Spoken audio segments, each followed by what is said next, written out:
Hello, everybody, and welcome to Money Monday, the third installment of Money Monday, because it is Monday, and that's when we talk about money. My name is Kyle Thompson. I run Lee Town Advisors, which is a wealth management and business advisory firm. Uh, and today we are going to be covering student loans, student loan planning, and we're going to go over five individual questions. Those five questions are: what are the traditional repayment options? What are the income driven repayment options? Do I qualify for student loan forgiveness? How will student loans affect my taxes? And how might student loans be reformed in the future? Um, and if you cannot attend for the whole session today, that is fine. If you re-register in about an hour, you will get a link to the recording so you can watch this on your own time. Looks like we got a few people now. Cool. Oh, hi, Claire. Uh, yeah, so let's just dive into it. I am going to, that was way too much. Didn't want to do that. Okay, I'm going to share my screen so you can see what I'm doing. All right. So this was originally, so I'm going to go through this presentation, which was originally done for attorneys, but it applies to pretty much everybody. And we are going to go through all those questions, and I'm going to answer them one by one. So let's go here. No one gives a shit about me, so let's skip that. So first off, when you are considering what you are trying to accomplish with managing your student loans, you have to think about what problem you are trying to solve first. So there is minimize. So the very first one that most people think about is I want to pay as little as possible on the interest. That is fine, especially if your loans are at higher interest rates, and especially if they're private student loans when they're at 8, 10+%. Yeah, that's the route you should be going if you have the cash flow to solve it. The second thing to consider is, and this is what especially straight out of college, what most people are thinking about is how do I optimize my cash flow, meaning how do I minimize, which basically means how do I minimize my payments. Then there's also minimizing the tax impact. There's maximizing wealth. There's maximizing optionality. And then also student loans are I mean, they have a huge emotional impact on people. So you can just be trying to optimize your emotions involved with it too. And hopefully by the end of this, you won't be so nervous about it. This is not a long presentation. I think there's only 14 slides here, and then I'm going to cover some other stuff that's not in there. So the standard repayment plans, there's essentially four different ones. There's the 10-year, which is the default payment, which if you take your student loan balance and take 1% of that, that is going to be your standard, roughly your standard payment, give or take a little bit depending on your interest rate. So if you owe $50,000, your payment's going to be about 1%, or it'll be about $500 a month. If it's $150,000, it'll be $1,500 a month, which sucks. Then there's the extended plans, which depending on when you took out your loans, you'll qualify for a different amount, different length. The 20-year payment is roughly 2/3 of the 10-year repayment. So if your payment was $1,000 a month on the 10-year plan, it'll be about $660 on the extended. Then there's also the graduated versions of both of those. So, and I personally, I'm on the graduated extended plan for 20 years. That's where your payment starts very, very low, and every 2 years it goes up just a little bit. You do pay more in interest because of this, but if your loans are very low interest rate, say under 5%, which if you've gone to school in the last 10 years, they are probably under that, close to or under it. And that's not necessarily a bad thing. Then there are the income-driven payment plans. So there's 5 main ones here. The income contingent plan is if you went to school in the 90s, this is the only one you're qualified for. That is, and these payments are based on whatever your income is. And income is a very fluid term, which we're going to get to what that term discretionary income means here in a little bit. But the income contingent plan is 20% of your discretionary income. There's no cap to it. And again, we're going to go over what a cap means. And you are eligible for forgiveness after paying on that plan for 25 years. Then if you went to school in the mid 2000s or later, which is me, you are eligible for income-based repayment. And then in the 2010s, you can be eligible for either pay as you earn, revised pay as you earn, and the people that are still in school right now, if you're on here, which I think there's a couple, there is the new income-based repayment plan, which is new, and it is much more forgiving. So you can figure out where you are based on that. There is a really confusing flow chart to figure out what you might actually qualify for. If you're interested in having any of the graphics or this entire presentation sent to you, please let me know and I will send it your way. You can email me at kylet@Leetown Advisors, or message me on social media if you're a friend. So to get back to that terminology, so disbursement date is the date of your first loan. When you first took out your very first student loan, that's what really matters. It's not your last. That determines your eligibility for all these different income-driven repayment plans. And so the term up here, discretionary income, right there, is defined as your adjusted gross income minus 1.5 times the poverty level, which if you're a single person, that's about $19,000-$20,000. I think that might have been revised up to almost 20,000 now. That's how your payment is going to be calculated. We'll go over the calculations for that here in a second. That's also adjusted by your family size. So if you have kids, what determines poverty level is going to be higher. So if you have 3 people in your family, this number is actually going to be more like $25,000-$26,000. Now, cap versus no cap. So the cap is whatever, if your payment plan has a cap, which the IBR, pay as you earn, and new IBR, they all have caps. So even if your income is high, you won't pay over a certain amount, which when it comes to forgiveness for certain kinds of plans is very important, and also for cash flow planning. Now, if your payment plan does not have a cap, such as revised pay as you earn or income contingent, that means there's no cap. The cap is, if it does have a cap, the cap is whatever your 10-year payment would be. Again, so if you owe $50,000 and your 10-year repayment is $500 a month, they can't ask you to pay more than $500 a month on an income-based plan. Why that is important is because if say the first 10-15 years of your career are very low income, say you're only making $50,000 for the first 10-15 years, and your loans end up accruing a bunch of interest, if it doesn't have a cap, you may end up paying a lot more and end up paying that down and not end up having any of it forgiven.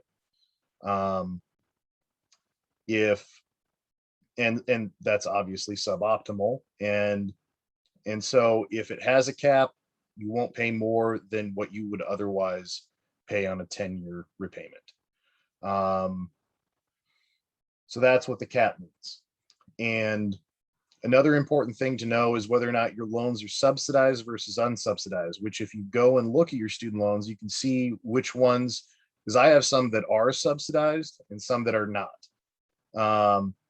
Your subsidized loans do not accrue any interest the first 3 years they're on an income-driven plan, whereas unsubsidized do. So if I was on an income-driven plan, some of mine wouldn't be accruing any interest right now, whereas some of them would. But after that 3-year period, they do accrue interest. So that's something to be aware of. And public student loan forgiveness. So let's start with the traditional plans. So if you're on all the income-driven plans and you're in the private sector, meaning you don't work for the government, you don't work for a qualified nonprofit, then the forgiveness period is either 20 or 25 years, depending on what you're on. If you are in the public sector, meaning either government or a qualified nonprofit, they can be forgiven after 10. Which cool. Everyone wants their student loans forgiven. No one wants to pay the shit. But when they do get forgiven, that is a taxable event.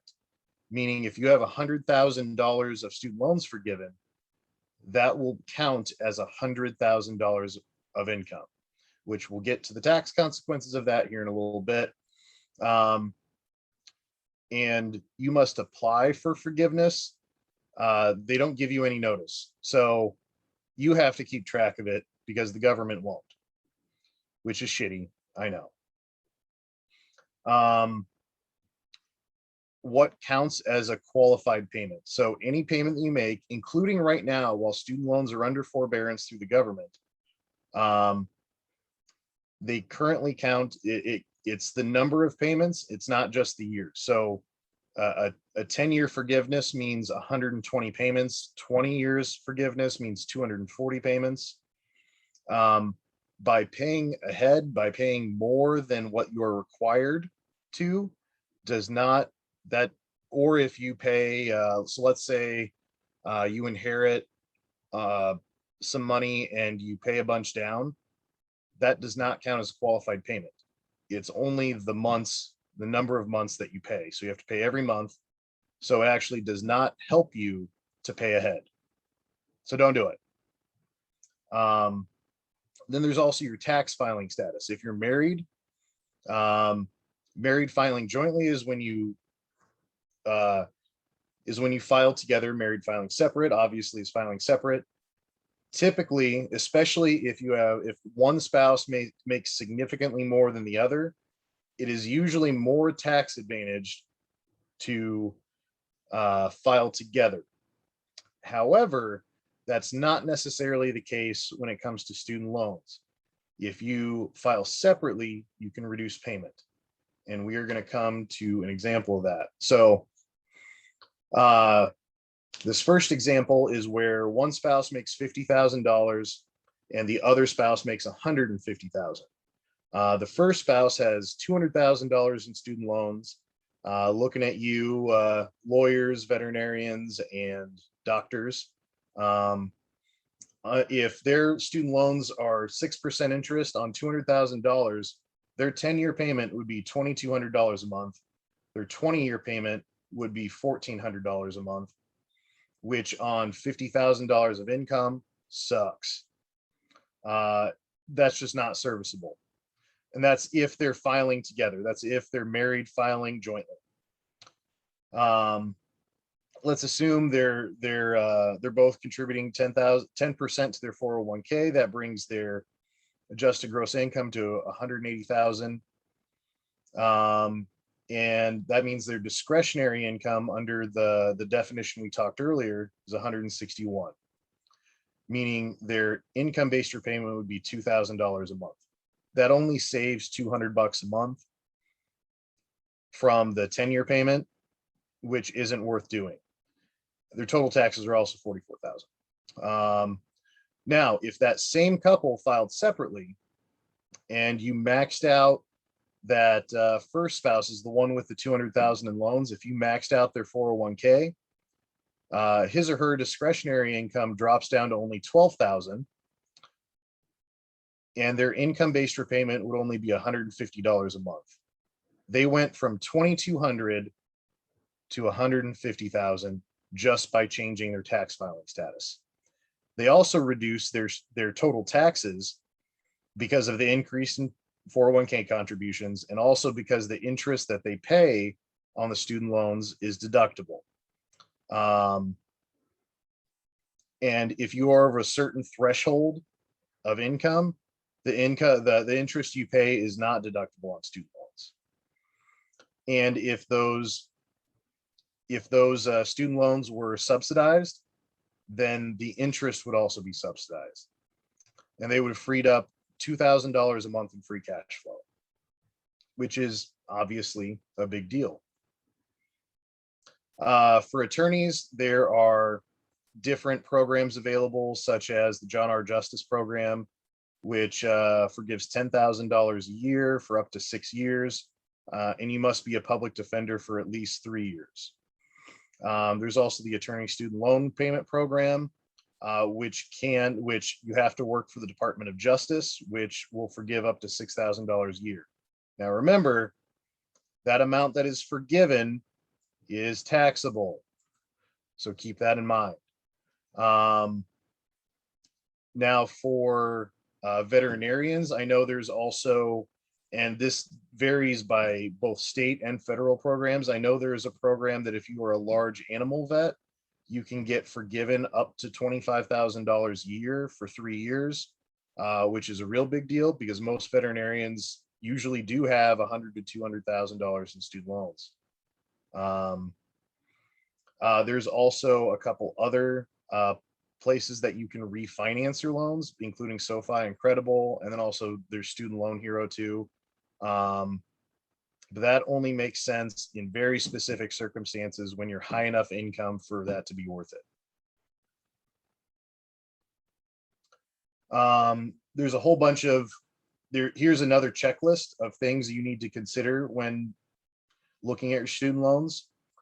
Honestly, this is mostly the stuff I've already covered.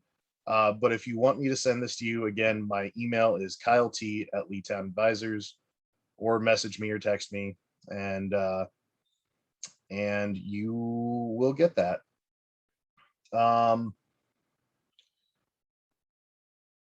That is it for the standard stuff. For the people watching this, I do standalone student loan planning, and I don't charge anything for it. I won't do anything else with regard to your financial planning without some sort of fee. But what I found is the people that most needed student loan planning were least able to afford it. So I stopped charging for it.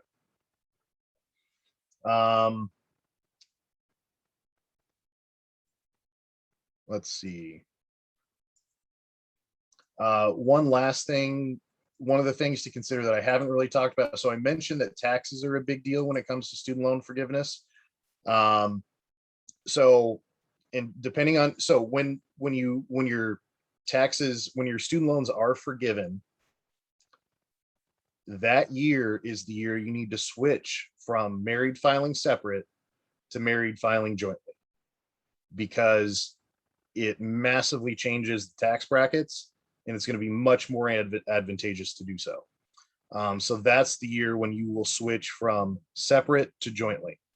Now, how do you, and so if you get $100,000 in loans forgiven, you're probably going to end up owing somewhere between $25,000 and $40,000 in taxes. So you go from this, you're welcome, Hope. You go from this massive student loan that is honestly very flexible, and you can get away with a lot when it comes to flexibility, to this massive tax bill that has no flexibility, and you owe that pretty quick. So there's two options you can do. You can either save up to pay that off separately. You can save and invest over the course of that 10 to 25-ish years and pay that off when it's done. The problem with that is that you will owe capital gains taxes on those investments. And that will probably bump you up another tax bracket, which is not ideal.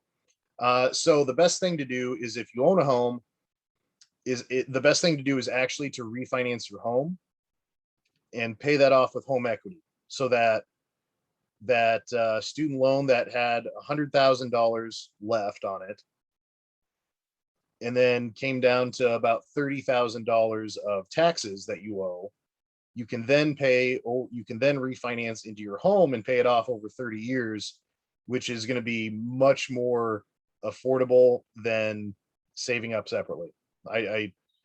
I've run the numbers a million different ways, and I don't see any way to do it better than just to refinance into your home to pay the taxes. That's going to be the best way to do it.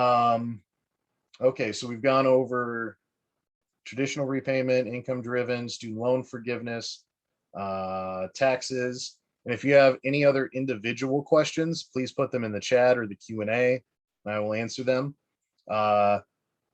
And the big question for the future here is, how might student loans be reformed in the future?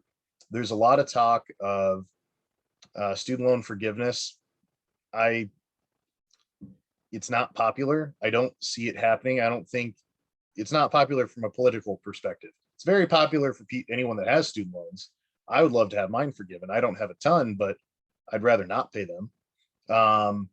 We may see a small forgiveness of $5 or $10,000.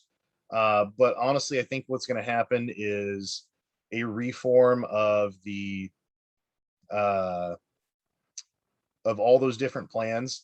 There's just too many damn plans. There's too many different things. So I think the most logical thing to do is to reform all of those plans under one single plan, under the income driven plan, or the income based repayment plan, and do it that way. The new one that was enacted in 2014.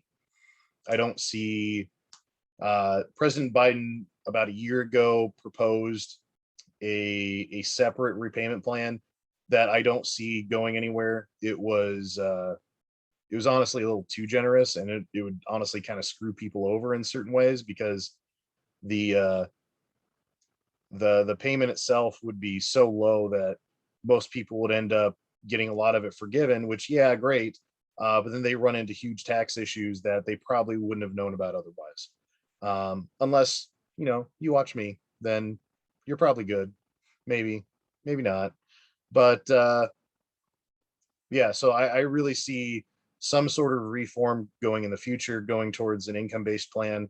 I would love to see colleges, instead of charging flat rates for college, to go under an income share agreement like certain colleges have. There's only been a handful have done that, which is basically an income-based plan that you pay the college directly rather than the government. That way there's less of a conflict of interest, and it aligns the interest of the students and the university, so that they stay involved they place you well, they help you get a job, they are involved with your career, because the more money you make, the more money they make. But I don't see those income share agreements going too far in the future. That is all I have for today. Again, if you have any questions, feel free to shoot them my way. And if you have any ideas of what you would like me to cover more of in the future, please let me know. Next week, I will be covering college planning for parents, and because I've got a lot of questions about that. And so that's what I'm going to do next. All right. Thanks a lot, guys. And I will see you next week.